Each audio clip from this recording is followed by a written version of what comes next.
Assalamualaikum warahmatullahi wabarakatuh. Perkenalkan, nama saya Putri Alsa. Nama saya Purnama Amalia. Di sini kami akan menayangkan sebuah video yang berjudul Memerangi Berita Hoax. Selamat menyaksikan.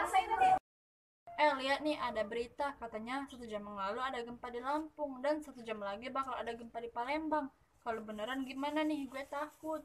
Kamu jangan percaya sama berita kayak gitu. Takutnya itu berita hoax loh. Coba kamu cek dulu di Google, ada nggak? Iya ya, nggak ada beritanya tentang gempa di Lampung.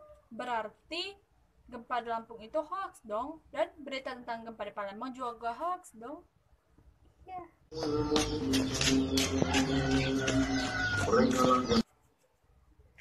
Elsa, lihat tuh, kok orang pada keluar rumah semua? Ya mungkin mereka percaya sama berita hoaxnya. Kita bantu tenangin yuk. Ya udah yuk. Ada apa ya?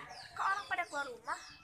Dan apabila mereka berjumpa dengan gue dengar tadi dari BMKG katanya bakalan 1 jam lalu ada gempa di Lampung dan sejam lagi bakalan gempa di Palembang. Kalau ada gempa di Lampung dan nanti bakal ada gempa di Palembang, pasti ada pemberitahuan dari pihak yang benar.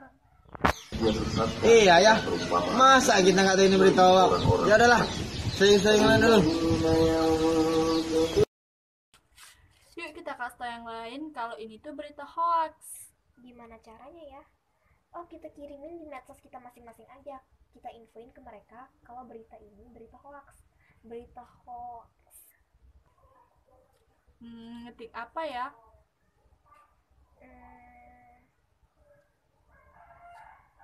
Oke deh. Alhamdulillah ya, semua orang percaya sama info yang kita kasih kalau ini tuh berita hoax. Iya, alhamdulillah. Oke guys, jadi kesimpulan dari video tadi adalah Kita jangan mudah percaya sama berita hoax, dan kita juga jangan sekali-sekali menyebarkan berita hoax sebelum mencari tahu kebenarannya. Demikian video yang bisa kami tayangkan. Mohon maaf apabila ada kesalahan. Kami akhiri dengan wabillahi taufiq wal hidayah. Wassalamualaikum warahmatullahi wabarakatuh.